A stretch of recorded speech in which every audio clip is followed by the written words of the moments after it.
Tapos, eto pa, ang matindi niyan, mga kababayan, may kasunod pa yan. Etong si Philip Salvador, tingnan nyo mga ka-Geopolitics, nagpunta sa Maynila. Diba? Kasunod ng magpunta sa Maynila. Eto hindi ko alam kung ano po yung sinasabi talaga dito. Ilang beses ko pinakinggan. Pero, etong si Ipe, parang napahiya. Bakit, GP? Hindi daw po siya Pilipino. Uy, totoo ba yan sinabi? Pakinggan nyo maigi ha. Yang kanya pong speech, yung recorded mga kababayan, ay sinasabi na hindi raw siya Pilipino. Ibigay ang ating susunod na nagapansalita. Sabay-sabay mo na po natin panoorin ito. Magandang araw po sa inyo lahat. Ako po si Philip Salvador. Hindi po ako abogado. Ano sabi niya? Hindi po ako abogado. Diba? Sinabi niya yon, hindi ako abogado. Yung kasunod. Hindi rin po ako engineer. Yun? Parang ano pagkakarinig ko baka bingi lang ako. Hindi rin po ako Pilipino. Tingnan, pakinggan nga natin maigi. Baka mamaya ako lang talaga yung bingi. Ang ating susunod na nagapansalita. Sabay-sabay mo na po natin panoorin ito. Magandang araw po sa inyo lahat. Ako po si Philip Salvador. Hindi po ako abogado. Hindi rin po ako engineer. Ako isang artista pa. Pero ako po Hindi ako isang Pilipino artista talaga yung pagkakarinig ko. gumawa ng mga batas para sa pangangailangan. Ulitin ko ba? Sige. Ang ating susunod na nagapansalita. Sabay-sabay mo na po natin panoorin ito. Magandang araw po sa inyo lahat. Ako po si Philip Salvador. Hindi po ako abogado. Hindi rin po ako engineer. Ako isang artista pa. Bingi na Pero talaga ako po ako. yung artista na magiging epektibong gumawa ng mga batas para sa pangangailangan. Epektibong lalabanan ang korupsyon, kriminalidad, at ang Alam mo mali yung sinasabi niya dito, epektibong lalabanan ang korupsyon. Mga kababayan, how can you say na epektibo kung hindi mo pa nasusubukan? 'Di ba? At saka pag ikaw may record ka ng pandarambong, wala naman atang record ng pandarambong eh. Hindi ba pandarambong yung ano? Ay, hindi pala pandarambong yon, sorry. Mali. Hindi pala pandarambong yon, istapa. Istapa naman yon, GP. Napawalang sala na sila doon. Pero, saan ba ginamit? Sabi ni, Cristina Dicena Castillo. Sa sugal. Oh. isang ko po na sana'y samahan niyo ako sa aking magiging epektibong laban. Dahil ang laban niyo ay laban. Maliwanag, White Knights, no? Sabi niya hindi siya Pilipino. Wait lang, bago tayo magpatuloy, mga ka-GP Natics. Tama ba narinig nyo? Sino-sino yung mga nakarinig dito? Baka ako lang kasi yung bingi. Kasi, slow mo ko na yan kanina. Ang narinig ko talaga, sinabi niya, hindi rin po ako Pilipino.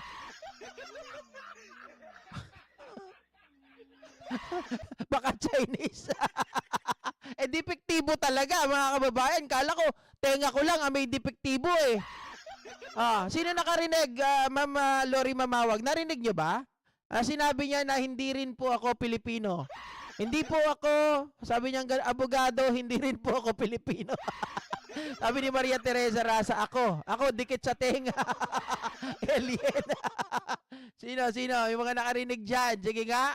Mga kababayan, Tita Etilin. Sabi niya talaga, no? Tita Karks. I-send ko mamaya sa inyo yan. Grabe talaga to si Ipe. Oy, ayusin naman sana ng editor. Bakit ganun? Tinanggal yung hindi ka na Pilipino. Ulitin ko lang. Ang ating susunod na nagapansalita. Sabay-sabay mo na po natin panoorin ito. Magandang araw po sa inyo lahat. Ako po si Philip Salvador. Hindi po ako abogado. Hindi rin po ako engineer. Ako isang artista pa. Pero ako po yung artista na magiging epektibong gumawa ng mga batas para sa pangangailangan. Epektibong lalabanan ang korupsyon, kriminalidad, at ang droga. Dasal ko po na sana'y samahan niyo ako sa aking magiging epektibong laban. Dahil ang laban niyo ay laban ko. Sa Maynila yan guys ha. Sa Maynila yan. Kasama niya po. Nakita nyo yung damit, PDP yan. Nakita nyo yung damit kanina nung konsehal, ganyan din. Ang itsura. So sila magkakampi. Ang kandidatong may hangaring maglingkod na may integridad at malasakit, kapayapaan at kaayusan, trabaho para sa mga Pilipino, mababang gastos sa edukasyon at dagdag na benepisyo sa mga senior citizen ang kaniyang advokasya. Ang numero 58, palakpakan po natin, Senador Pili, Mr. Efectivo Salvador!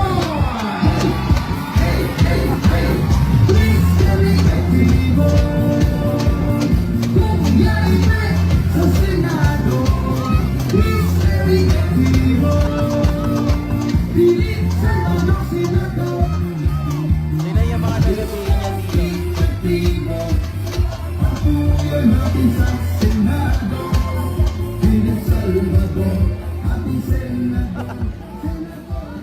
Hello?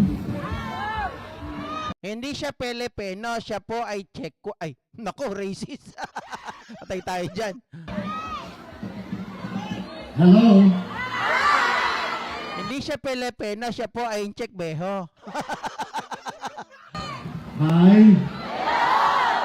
Sige, tanggalin niyo yung kaba ko. Maynila!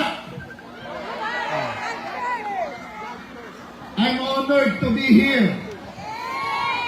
Blessed po ako na nandito ako ngayon sa harapan ninyo. Gawa po ng Panginoon at ni Yorme.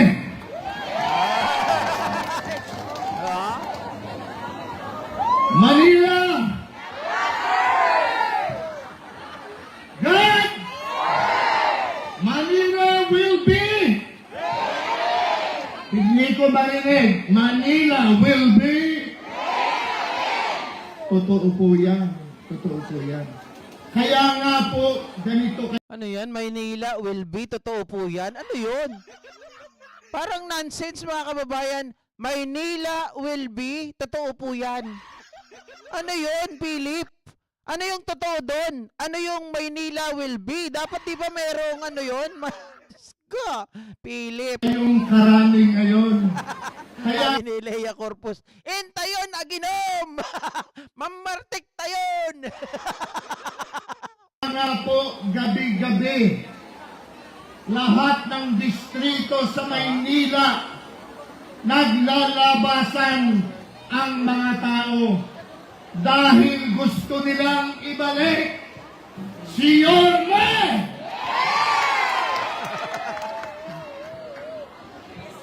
Gusto niyo siyang ibalik, di ba? Gusto niyo, di ba? Gusto niyo, di ba? Gusto niyo rin ipanalo si Chi, di ba? Gusto niyo rin ipanalo mga konsehanes natin, di ba? Gusto niyo rin ipanalo si Congressman Bago Bagatsin, di ba? Ano pa ang hahanapin natin? Completos Recados, Yorme's Choice. Go straight! Ako po si Philip Salvador. Ano naman?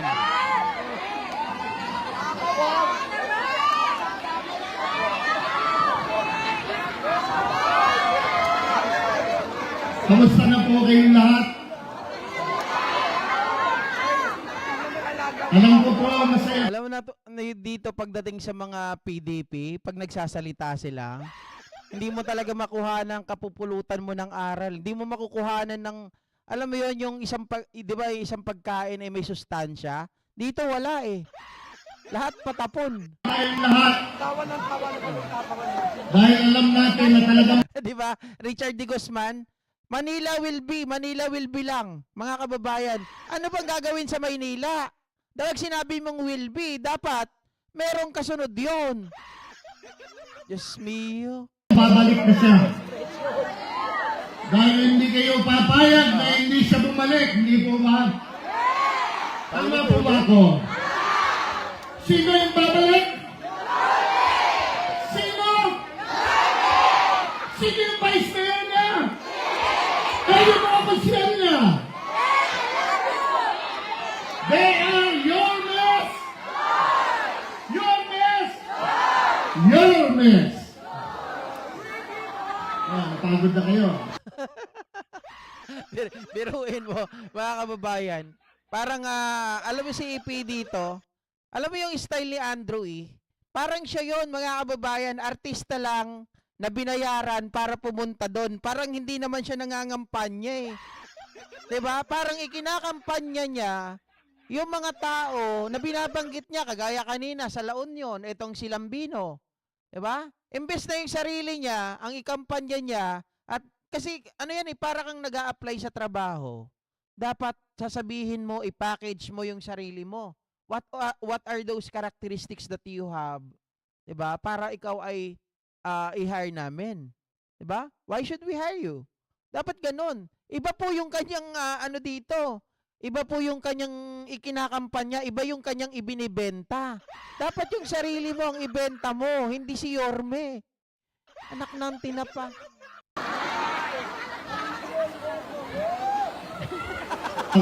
Parang yung kanta JNK kay Sera Sera, whatever will be, will be. Yun nga ata yun. Kumakanta siya. Ako po ikaharap nyo ngayon, hindi po si Philip Salvador na artista. Pero teka muna, meron din mo bang tumangkilik sa inyo sa aking mga obrang pelikula mo? Totoo po ba yan? Ano sa pelikula? Alam niyo po bang hindi na kayo mabubura sa aklat ng buhay ko bilang artista? Totoo po yan. Kayo po ang gumawa sa aking superstar. Kayo po ang gumawa sa aking box office king. At dahil naging inspirasyon ko kayo, pinambutihan ko po 27 beses ako nanalong best actor. Ay, di dapat doon ka na lang. Dito wala ka namang gagawin dito Wala ka nga panukalang batas. Pagigihin daw niya, mga kababayan. Yan tungkol na naman sa droga. Dahil po sa inyo yan, dahil sa tiwalang ibinigay niyo sa akin, isinara ko po ngayon ang aklat ng aking buhay bilang artista. At muli po akong nagbukas ng panibagong aklat. Pero hindi po bilang artista, kung hindi bilang public servant. Sabi nung mga karamihan dyan, Ipe, bago ka daw maging public servant, pagsilbihan mo daw muna ang anak mo. 'Di ba? Ginagamit mo pa nga. Yung anak mo, tinatarantado nyo ni Bongo Kaya nga nagagalit si Chris Aquino. Oh. Kung ako po'y sinuportahan ninyo noon, maaari po ba akong umabot muli sa Maynila ng inyong suporta para sa aking kandidatura bilang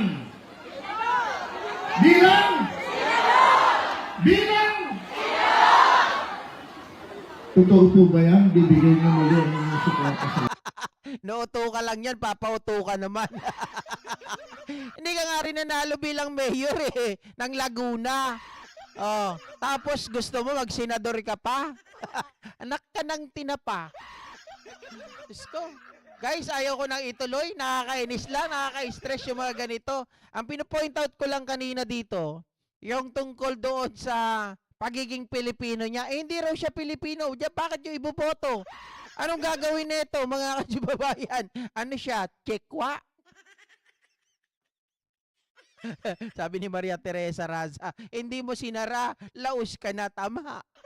Diba? Laos na sila, wala na silang kita sa pelikula, kaya gusto nila mandarambong naman dito sa saan? Sa politika.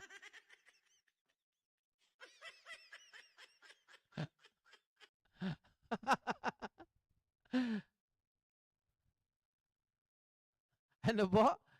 Sino po ang idiot? Ako po. Sabi ni Richard de Guzman, pinagbutihan ni Ipe ang pagiging ama kay Josh. wala nga daw eh. Sabi ni Chris Aquino, ni pa ano daw paramdam, wala eh. 'Di ba? Oh. Sabi ni Ma'am Jo, Gigi, never ko pinanood movies mo. Ako naman pinanood ko pa siya, mga kababayan dati. 'Di ba? Lalo yung palabas niya na Lucio Margalio. Yan, kasi yung mga panahon niyan TV maliit pa lang. Nakikinood kami sa kapitbahay. Tapos yung Apwang. Yan yung mga natandaan ko na movies niya. Pero mga kababayan, nung mga huli na, wala na. Ayaw ko kasi madagdagan ng idioterte doon sa Senado na ginagawa po, mga kababayan, na ano yung ginagawa nila doon? 'Di ba? Parang yung sinabi ni Pangulong Bongbong Marcos. Parang mga pinabili ng suka. Tapos doon sila nagpa-practice. Na imbis na dapat nag-practice sila doon muna sa mababang pwesto bago umakyat. Ang gusto, malaki kaagad ang sahod, wala namang gagawin doon. Oh. Alam niyo sa totoo lang, yung mga bagay na ganyan, sabi ko sa inyo, yung mga tumatalon kaagad sa mataas na posisyon, walang gagawin yan kundi mangurakot. 'Di ba? Wala namang alam. Oh, walang experience. Sino ba ang kukuha? Kung ako ang interviewer, ako may-ari, bakit ko tatanggapin ng taong wala namang walang plataforma, walang plano, 'di ba? Tapos sa pamilya ganoon ang nangyari. Naku, pagkakatiwalaan mo ba 'yan? Oh. Naligo po ba siya parang tayong nakaharap sa isang fork and knife? Maniniwala na sana ako sa face. Ano yun? Pasay ni... Ano? Yung faces. Yung original faces. Dalito ako, Cherry Bills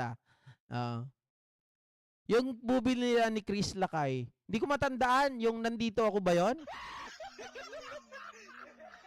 Bakit anak siya hindi niya ma-pronounce ang aking tatay, palaging dating Hindi ko po alam eh. 'Di ba? Kasi nga mga kababayan, kaya hindi niya nababanggit 'yan, puro tatay lang kasi hindi niya ata tinuturing na anak 'yun eh.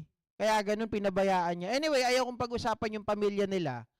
Pero itong si Ipe ay wala po talaga dapat karapatan ito na tumakbo. 'Di ba? Walang plataforma. Tapos, itong taong ito, alam natin na isa lang ang pagsisilbihan. Kung tayo nga noon, 'di ba? Nung tayo po ay talagang inuusig natin itong si dating Pangulong Rodrigo Roa Duterte, ang sabi niya, PI kayo sa lahat ng mga umuusig. Ganun ba 'yon? Na pag inusig ka, mumurahin mo? Nako mga kababayan, baka mamaya isa ito. Pagdating ng panahon, di ba? Pagdating ng panahon na nakaupo ito, lahat isusumbat po sa atin ito. Di ba? Alright? So hanggang dito na lamang po mga kababayan. Magandang araw po muli.